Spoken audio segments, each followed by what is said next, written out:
패권 경쟁 11주차에 중국의 부상과 매력 경쟁의 시작이라는 주제로 발표를 맡게 된 13조 이현정입니다. 먼저 목차를 설명해 드리겠습니다. 첫 번째로 소프트 파워란 무엇인가에 대해 이야기한 후 중국의 부상과 소프트 파워 정책, 미국의 소프트 파워 정책, 마지막으로 21세기 소프트 파워의 중요성과 그 방향성에 대해 이야기한 후 발표를 마무리 짓겠습니다. 소프트 파워란 무엇인가? 소프트 파워는 하버드 대학교의 조셉 나이 교수가 고안한 개념으로 권력과 돈이 아닌 매력을 통해 얻는 능력을 말하며 그의 저서에서 이 용어를 대중화했습니다. 쉽게 말하자면 우리가 영국을 떠올리면 신사의 나라, 브라질을 떠올리면 삼바, 멕시코를 떠올리면 타코 등을 생각하듯이 해당 국가를 대표하는 이미지라고 볼 수 있습니다. 기존의 전통적인 외교 방식은 군사력, 경제력을 바탕으로 한 하드파워였으나 베트남전, 9.11 테러 사태, 서브프라임 모기지 사건 등으로 한계를 맞이하게 되었고 세계 각국은 공공외교 정책을 펼치게 되었습니다. 이러한 정책과 민주주의의 확산, SNS의 발달 등 여러 가지 요소가 합쳐져 미국은 전쟁광 이미지에서 자유세계의 지도자 이미지를 가지게 되었습니다. 중국은 현재 패권국으로 빠르게 부상했고 기존의 패권국이었던 미국에 도전할 만큼 성장하였습니다. 공산국가인 중국의 개혁 개방은 빠른 경제 성장을 위한 최고의 발판이었고 중국을 세계 경제 2위에 도약할 수 있게 하였습니다. 중국은 수많은 노동인구를 이용한 제조업으로 크게 성장할 수 있었고 중국 내 인적 자원도 키워내면서 글로벌 기업 발전에 크게 힘쓰고 있으며 이제는 나아가 중국판 마셜 플랜인 1대1로 사업을 통해 전 세계에 영향력을 미치고 있습니다. 기존 패권국인 미국으로서는 중국의 영향력이 확대되는 것이 불편할 것이며 이를 견제하는 것은 당연한 일일 것입니다. 따라서 본 발표에서는 중국의 부상에 대응하는 미국의 정책을 소프트 파워 중점으로 알아보고자 하며 앞으로의 미중 소프트 파워 경쟁의 방향성에 대해 발표하고자 합니다. 다음으로 중국의 부상과 소프트 파워 정책에 대해 발표하겠습니다. 1990년대 이후 상황은 세계 무대에 등장한 중국 때문에 바뀌게 되었는데요. 중국의 개혁 개방이 해안에서 내륙으로 확산되면서 경공업 중심의 산업은 중공업과 IT 산업으로 변화하게 되었습니다. 이러한 발전을 거쳐 오늘날 중국은 알리바바, 타오바오 등이 빠르게 성장하며 세계 온라인 시장에서 높은 점유율을 가지게 되었으며 이는 아마존, 이베이를 소유하고 있는 미국 온라인 마켓에 대한 도전으로 여겨졌습니다. 이렇듯 중국의 경제가 크게 성장하면서 군사에도 막대한 투자를 하기 시작했는데요. 미국에 이어 세계 국방비 지출 규모 세계 2위를 달성했으며 스텔스기, 항공모함, 탄도미사일 등 최신 기술을 수입 및 생산하며 주변국들과 미국을 위협하고 있습니다. 군사력과 경제력 두 가지를 다 가지게 된 중국은 이러한 과정 속에서 중국 위협론이 부상하자 2010년 후진타오 주석이 공공외교를 주요 대외 전략으로 공표함과 동시에 책임대국론, 평화부상론 등을 발표하여 세계 평화에 기여하는 이미지를 확산하기 위해 많은 노력을 하고 있습니다. 대표적으로 2004년도에 시작한 중국 문화를 알리는 공자학원 설립이 있는데요. 162개 국가에 545개의 공자학원, 1170개의 공자학당이 설치하여 운영 중에 있습니다. 이와 함께 중국이 미국에 대항해 본인들의 이념과 문화 전파 도구로 적극 사용하는 것은 미디어입니다. 중국 선전 당국은 2016년 중국 글로벌 TV 네트워크를 출범시켰으며 미국이 운영하는 미국의 소리를 따라한 중국의 소리도 개국하였습니다. 추진 기간에만 150년에 달하고 중국판 신마셜 플랜이라고 불리는 1대1로 역시 빼놓을 수 없습니다. 1대1로 정책은 중국의 적극적인 대외 전략인 동시에 중화민족의 부흥을 목표로 하는 중국몽을 완성하는 대외 국책 사업으로서 현재 약 60국의 외에도 아세안, EU, 아랍연맹, 아프리카연합, 아시아협력대화, 상하이협력기구 등 많은 국제 조직이 지지를 하고 있으며 전문가들은 이러한 1대1로 정책이 소프트파워 측면에서 중국의 지위를 강화시킬 것이라고 보고 있습니다. 다음으로 미국의 소프트파워 정책에 대해서 이야기하겠습니다. 냉전이 종식되며 미국은 공공외교의 필요성을 느끼지 못했고 예산 자체가 대폭 감축되며 하향세를 맞이하게 되었습니다.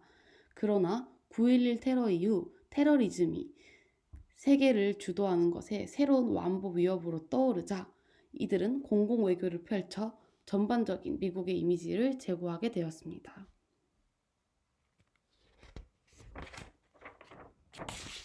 2009년에 출범한 오바마 행정부는 출범 초기부터 스마트 파워를 중심으로 한 공공외교를 강조하였으며 연설을 통해서도 기존 외교 정책을 변화시키겠다고 주장하였습니다. 서브프라임 모기지 사태도 이러한 변화를 앞당겼다고 볼 수 있습니다. 오바마 대통령은 취임 초 G2로서의 중국을 인정하고 전략적 협력 관계를 모색했습니다. 중국의 부상을 억제하지 않겠다는 전략적 재확인을 강조하며 대등한 양자관계의 적극적이고 포괄적인 협력을 강조했습니다.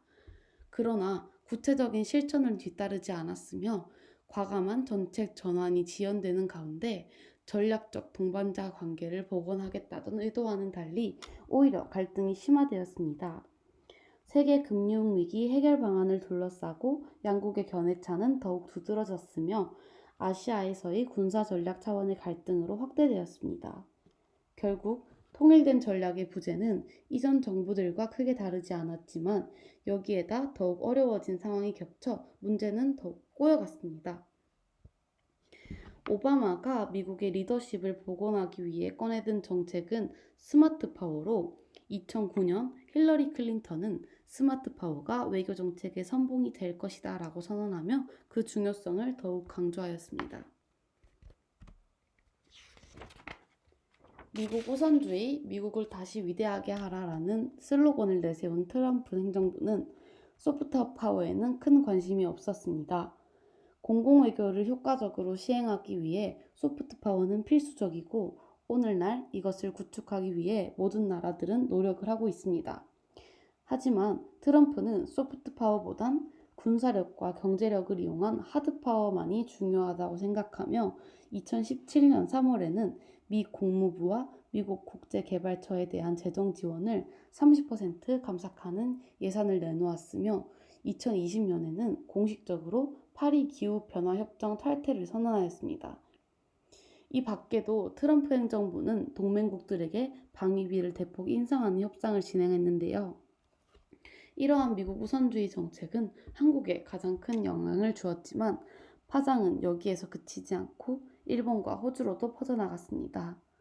이러한 정책은 동맹국들의 신뢰를 잃어버리고 미국이 주도하는 세계 리더 자리를 뺏길 수 있는 위험성을 초래하였습니다.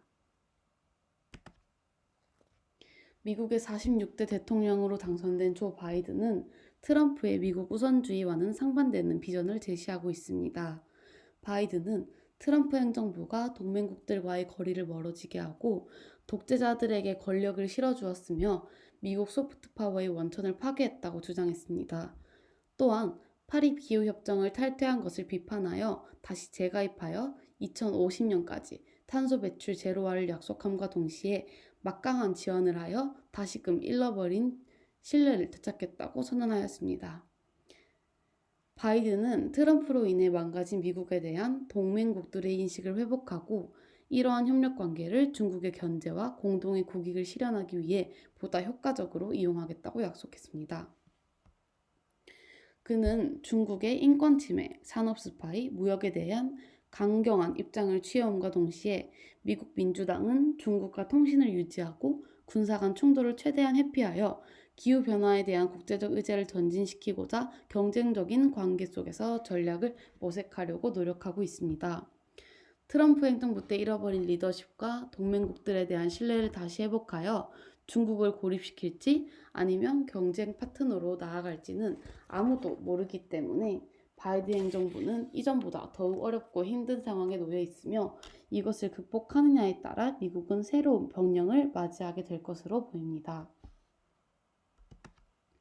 마지막으로 21세기 소프트 파워의 중요성과 그 방향성에 대하여 발표하겠습니다.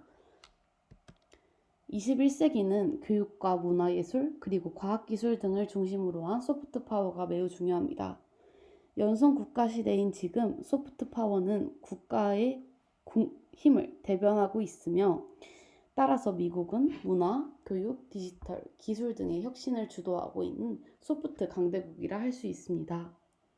하지만 트럼프 행정부는 소프트 파워와 다자주의 정책에 관심을 가지지 않았고 그것은 중국이 부상할 수 있는 빌미로 여겨지게 되었습니다.